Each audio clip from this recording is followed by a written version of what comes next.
여러분, 에바브로디도는 바울과 함께 수고한 동역자고 함께 군사된 자라고 본문은 기록하고 있습니다. 디모데는 바울에게 믿음의 아들이라고 여겨질 만큼 믿음이 대단한 사람이었습니다. 그런데 그런 믿음의 지도자들이 뭐에 빠졌다고요? 근심에 빠졌어요. 어떤 분이 제가 이렇게 말씀을 드렸더니 제 설교 제목을 보더니 목사님 혹시 설교 방향을 잘못 잡은 건 아니겠습니까? 우리 교회 성도들은 참 위대해요. 목사의 설교 방향을 정해주시는 분들이 있어요. 사실 그럴 만도 하리죠. 왜냐하면 바울만 해도 그랬습니다. 그가 누굽니까? 그는 생사의 갈림길 속에서도 기쁨을 잃지 않았던 기쁨의 사도였습니다. 아니, 죽는 것조차 유익하다고 고백할 수 있는 그런 믿음의 사람이었습니다. 그런 사람들이 근심에 빠지다니요. 성경에서 우리는 근심하지 말라는 얘기를 얼마나 많이 들었습니까? 아니, 바울 자신이 빌립보서 그 유명한 4장 6절에서 7절 아무것도 염려하지 말고 오직 모든 일에 기도와 간구로 너희 구할 것을 감사함으로 하나님께 아뢰라. 그리하면 모든 지각에 뛰어난 하나님의 평강이 너희 마음과 생각을 지키시리라. 아멘. 그래, 이런 메시지를 던진 사람이 정작 자신은 근심에 빠져 있는 것입니다. 자, 왜 바울과 디모데, 에바브로디도는 근심에 빠졌을까요? 그들이 믿음이 없었기 때문이었을까요? 아니요. 그들은 누구보다도 주님의 마음을 품고 주님을 닮아가는 사람들이었기 때문입니다. 무슨 말이에요? 주님의 마음을 품었기 때문에 근심하지 않을 수가 없었다는 것입니다. 아니, 목사님, 주님의 마음을 품는 것, 주님을 닮아가는 것과 근심이 무슨 상관관계가 있나요? 네, 아주 깊은 상관관계가 있습니다. 왜냐고요? 주님을 닮은 사람들은 오늘 본문에 소개된 지도자들처럼 늘 자신이 아닌 남을 위해서 살아가기 때문에 늘 근심이 떠나지 않는 것입니다. 사랑하는 여러분, 이런 근심 해본 적 있으세요? 내가 아닌, 내 문제가 아닌 남을 위하여 근심하며 살아가는 사람, 그 사람이 주님을 닮은 사람이라고 성경은 말하고 있는 것입니다. 자, 그렇다면 주님을 닮은 사람들은 왜 근심하게 되는 것일까요? 첫 번째로 주님처럼 영혼을 사랑하기 때문입니다. 주님처럼 영혼을 사랑하기 때문이에요. 여러분, 누군가를 사랑해 보신 적이 있나요? 사랑하면 그 사람에 대한 근심이 떠나지 않습니다. 제가 부목사로 일할 때였습니다. 저를 아끼시고 사랑하는 분들이 정말 많았어요. 믿기지 않는다는 표정이신데 그 중에 잊을 수 없는 한 권사님이 계셨습니다. 참 저를 많이 격려해 주시고 사랑해 주신 분이었습니다. 어느 날이었습니다. 담임 목사님을 대신해서 주일 설교를 하게 됐습니다. 제가 얼마나 긴장했겠어요. 다행히도 설교를 잘 마치고 내려왔는데 많은 성도님들로부터 은혜를 받았다는 이야기를 듣게 됐습니다. 하지만 저는 특히 저를 사랑하시는 그 권사님의 피드백이 궁금했어요. 그런데 그 권사님은 제가 무슨 설교를 했는지 하나도 기억이 나지 않는다는 거예요. 그래서 이분이 입신에 빠진 것도 아니었는데 왜 그랬을까? 그래서 제가 권사님께 혹시 설교가 어려우셨어요? 라고 물어보니까 그분이 이렇게 말씀하셨습니다. 목사님이 설교하는 동안에 혹시 실수는 하지 않으실까 걱정이 돼서 아무 소리도 들리지 않았다는 거예요. 사랑하는 여러분, 저를 너무 걱정하진 마세요. 저는 은혜를 못 받는 분들은 다 저를 걱정하는 분들이라고 생각해요. 그런데 그런 분들이 우리 교회는 얼마나 많은지, 이게 뭔 얘기인지 모르는 것 같아요. 그런데 그렇더라고요. 누군가를 사랑하면 그 사람 때문에 근심이 떠나지 않는 거예요. 여러분, 부부간에도 사랑하면 늘 걱정하게 되어 있잖아요. 요즘 제 아내는 늘 제 걱정을 안 해요. 늘 자신의 걱정뿐입니다. 그래서 사랑하면 걱정하게 돼 있어요. 생각해 보세요. 오늘 본문에 소개된 지도자들이 왜 근심과 걱정에 빠졌을까요? 그것은 주님의 마음으로 사랑하고 있었기 때문입니다. 빌립보 성도들을. 자, 오늘 본문 26절을 같이 한번 읽어볼까요? 읽습니다. 시작. 그가 너희 무리를 간절히 사모하고 자기가 병든 것을 너희가 들은 줄을 알고 심히 근심한지. 자, 에바브로디도가 왜 심히 근심하게 되었다고요? 먹고 살 걱정이 됐나요? 아니면 자신이 죽을 병에 걸렸기 때문입니까? 아니에요. 자신이 죽을 병에 걸린 것을 빌립보 성도들이 알았다는 것 때문에 근심이 된 거예요. 아니, 목사님, 그게 무슨 근심거리예요? 당연히 알아야 하지 않겠습니까? 여러분, 에바브로디도가 누구예요? 여러분, 빌립보 교인들이 바울을 위해서 한 사람을 파송할 때 그 짐을 지고 빌립보에서 로마까지 빌립보 교인들을 대표해서 그렇게 떠난 헌신된 사람이에요. 빌립보 교회 지도자죠. 여러분, 빌립보에서 로마까지 갔다 그러니까 너무 간단하게 생각하는 경향이 있는데, 여러분, 빌립보는 오늘날로 말하는 그리스고요, 로마는 이탈리아예요. 그리스까지 이탈리아까지 걸어서 가보셨어요? 비행기 타고 가야 되는 거리예요. 그런 비행기 타고 가야 되는 그 거리를 목숨을 걸고 간 사람이에요. 그런데 그렇게 목숨을 걸고 갔는데 진짜 죽을 병에 걸렸어요. 그런데 죽을 수밖에 없는 그 사람들을 이렇게 에바브로디도가 죽게 되었다는 것을 알려야 됩니까? 알리지 말아야 됩니까? 당연히 알려야 되죠. 여러분, 만약에 생각해 보세요. 여러분, 만약에 제가 죽을 병에 걸렸다. 그럼 제가 여러분에게 알려야 하지 않겠습니까? 별로 알고 싶지 않다는 표정이시네요. 여러분, 당연히 알아야죠. 그래야 에바브로디도를 위해서 눈물로 기도할 것이 아니겠습니까? 그런데 에바브로디도에게는 큰 근심이, 그것이 오히려 큰 근심이 되었습니다. 왜요? 사랑하는 빌립보 성도들이 걱정할까 봐서. 이게 목자의 마음이에요. 이게 지도자의 마음이죠. 그것은 사도 바울도 마찬가지였습니다. 그는 역시 죽을 수도 있는 위기 가운데 있었던 것을 우리가 잘 알고 있지 않습니까? 그러나 그는 사도 바울은 자신이 죽을 것 때문에 근심이 되지는 않았습니다. 그의 근심이 오늘 보면 27절에 기록되어 있습니다. 자, 27절 있습니다. 시작. 그가 병들어 또 나를 긍휼히 여기사 내 근심 위에 근심을 면하게 하시는. 그래요, 사도 바울 역시 근심 위에 근심, 즉 겹치는 근심이 있었습니다. 무슨 얘기냐면 죽을 병에 걸린 에바브로디도 때문에 근심이 되었고, 또 그것을 알게 되었던 빌립보 교인들 때문에 근심이 되었습니다. 즉 에바브로디도보다 더 많은 근심이 사도 바울에게 있었던 거예요. 그 근심 때문에 밤잠을 자지 못한 것이죠. 사랑 여러분, 참 감동적이지 않습니까? 서로가 서로를 사랑하기 때문에 그 사람을 염려하면서 잠 못 이루는 밤을 보낼 수 있는 그런 믿음의 공동체 가운데 있었던 사람들, 전 그게 교회라고 생각해요. 서로와 서로를 사랑하기 때문에 근심하는 사람들, 전 그것이 가장 건강한 주님을 닮은 교회의 모습이라고 생각합니다. 우리 교회가 그런 교회가 되기를 주님의 이름으로 축원합니다. 한 말 더 나가서 주님을 닮은 사람들은 왜 근심하게 되는 것일까요? 그 두 번째 이유는 주님처럼 남을 위해 헌신했기 때문입니다. 주님처럼 남을 위해 헌신하기 때문이에요. 그럼 말씀드린 것처럼 사랑하면 늘 근심이 떠나지 않습니다. 자식을 사랑하는 부모는 늘 자식 걱정뿐이잖아요. 그러나 그게 다예요. 무슨 말이냐면 보통 사람들의 근심은 자기 자신과 자기 가족의 범주를 벗어나지는 못한다는 거예요.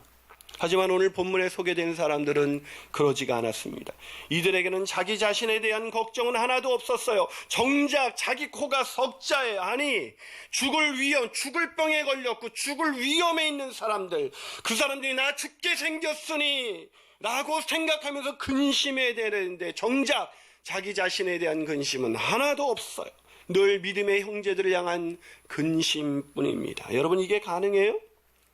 혹시 어젯밤 주무시기 전에 저의 건강 걱정 때문에 잠 못 이루신 분 없으세요? 괜찮아요. 전혀 미안할 필요가 없어요. 저도 역시 마찬가지니까요. 여러분, 저희 아내는 가끔 저 때문에 잠 못 이룰 때가 있대요. 제가 코를 골아서. 여러분, 쉽지가 않죠. 누가 남을 위해 그렇게 걱정하면서 근심하며 살겠습니까? 누군가가 질병에 걸리고 생활이 어려워지고 힘들어졌다 해도 우리는 그저 그 사람 안 됐어 한마디 하고 지나가면 그뿐이에요. 그런데 바울과 디모데 그리고 에바브로디도는 어떻게 그렇게 밤잠을 못 이루면서 겹치는 근심으로 인하여 마음이 상해지고 있었던 것일까요? 그것은 한마디로 그들도 주님처럼 남을 위해 사는 사람들이기 때문에 남이 아니라는 거죠. 여러분 오늘 먼저 디모데를 볼까요? 디모데 본문 19절입니다. 자, 19절 읽어볼까요? 읽습니다. 시작. 내가 디모데를 속히 너희에게 보내기를 주 안에서 바람은 너희 사정을 알므로 안위를 받으려 함이. 자, 바울이 디모데를 왜 보내려고 한다고요? 안위를 받기 위해서. 너희들의 사정을 좀 알아야 내가 마음이 놓이겠다라는 겁니다. 왜냐하면 빌립보 교회가 유오디게파와 순두계파가 서로 싸우면서 또한 거짓 교사들에 의해서 그런 영적인 위기 가운데 있었어요. 지도자인 에바브로디도는 여기에 와 있습니다. 그들을 돌볼 사람이 없어요.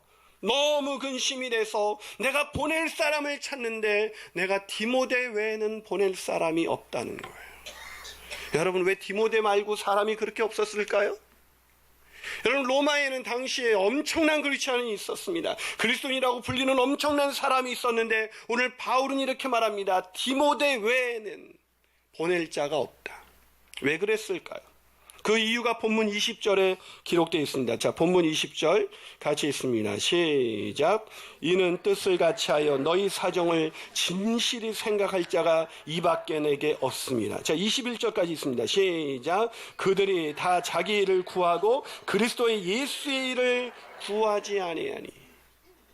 디모데 외에는 너희들을 진실히 생각할 자가 아무도 없다. 왜요? 다 사람들이 자기 일을 구할 뿐 자기 일에 바빠서 하나님의 일은 등한시하기 때문이다. 정말 그렇지 않아요?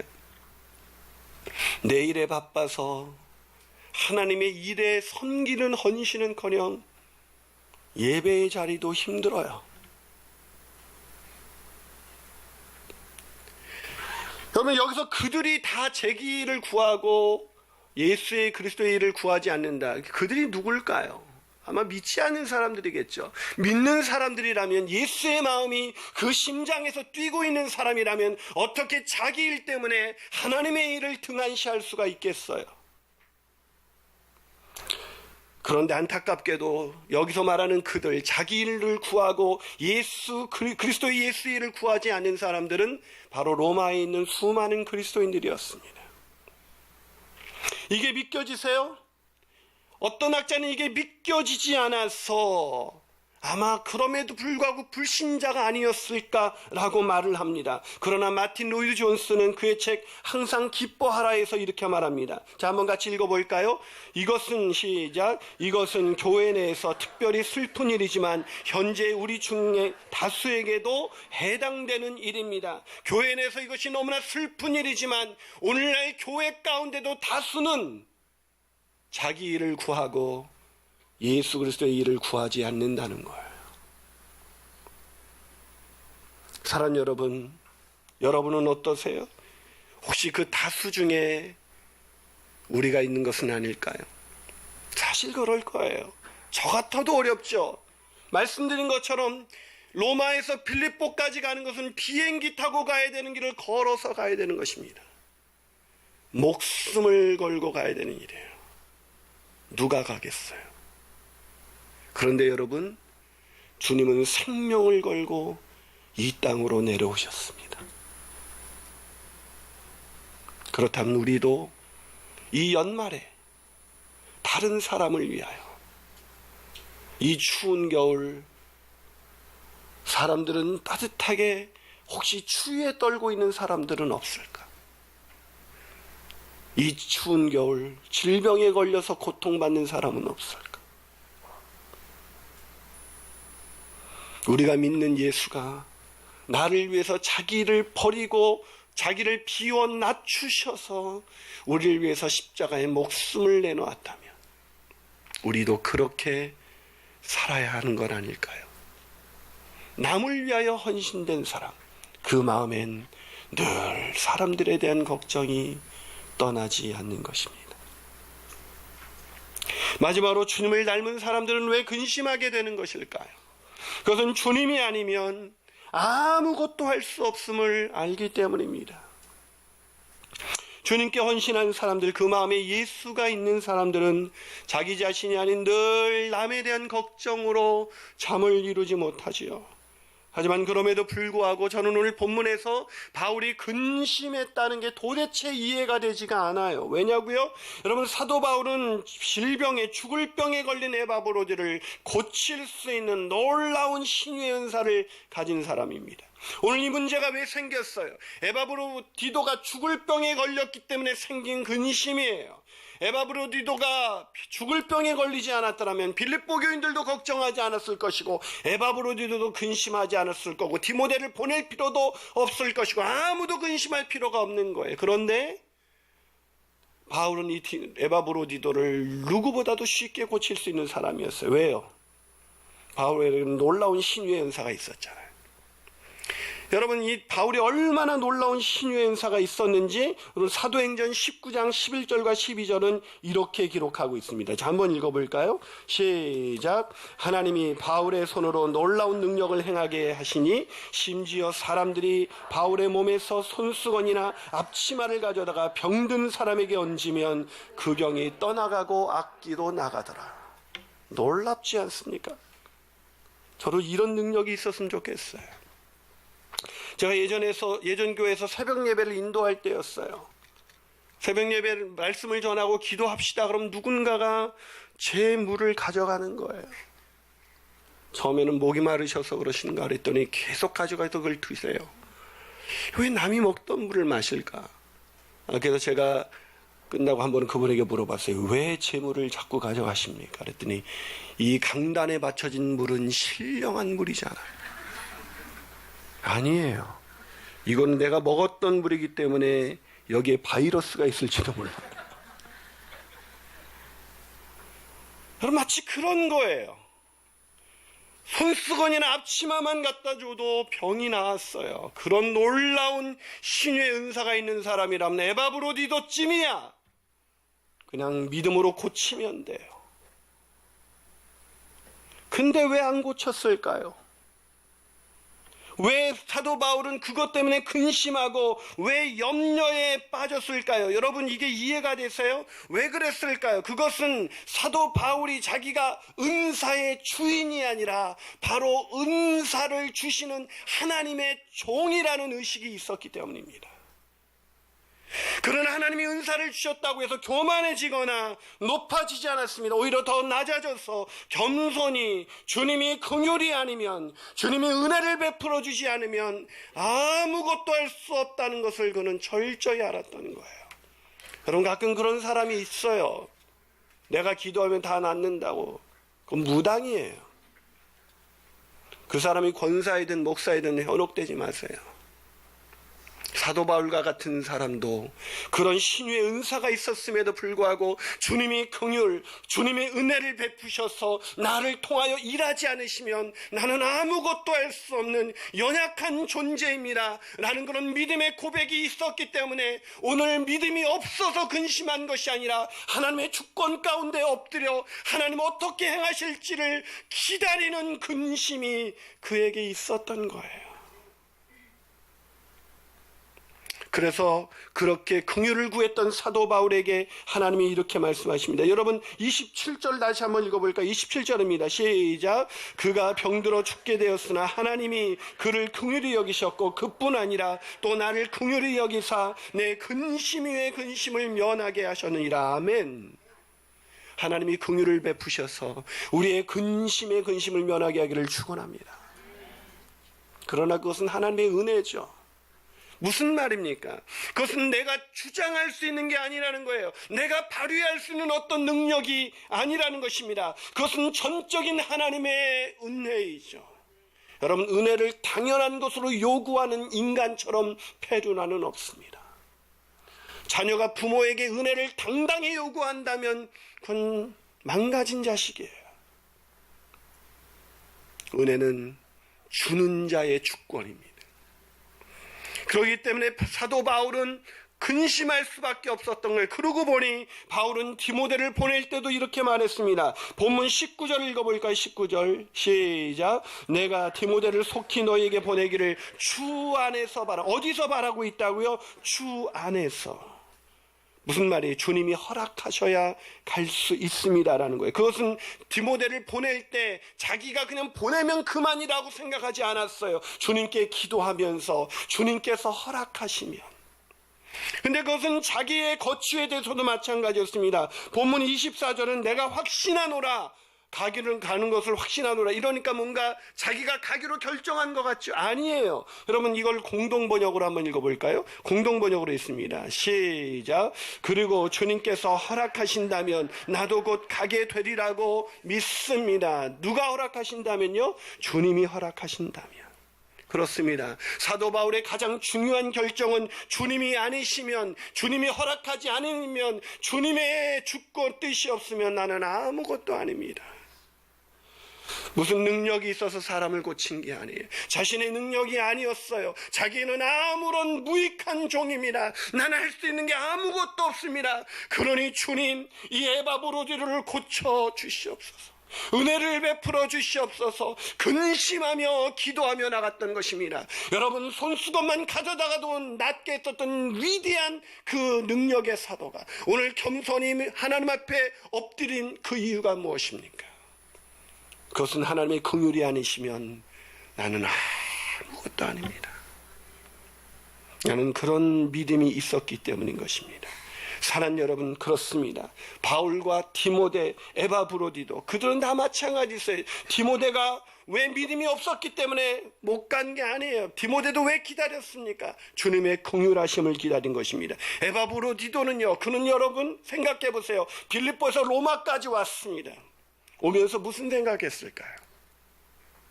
하나님의 은혜가 아니면 걸어올 수 없는 길 아니겠어요?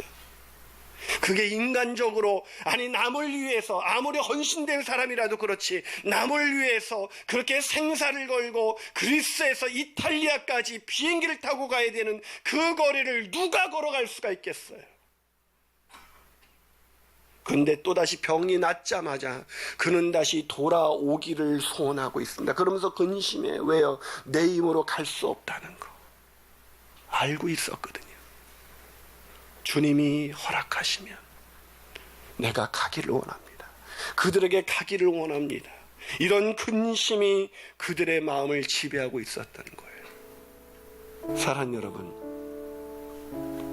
내일에 바빠서 섬김의 자리는커녕 예배의 자리도 빠지는 우리들, 그런 우리들에게 주님은 생명을 걸고 오셔서 주님 닮은 사람으로 살아가는 사람들로 내가 너를 세웠다고 말하고 있습니다. 그런 주님 닮은 근심으로 이 연말을 보내면 어떨까요? 우리끼리 선물 받고 즐거워하는 크리스마스가 아니라 소외된 이웃, 그 이웃을 생각하면서 우리의 작은 물질을, 아니 우리의 마음을 그들과 나누는 그런 근심이 가득한 크리스마스 보내고 싶습니다. 기도하겠습니다.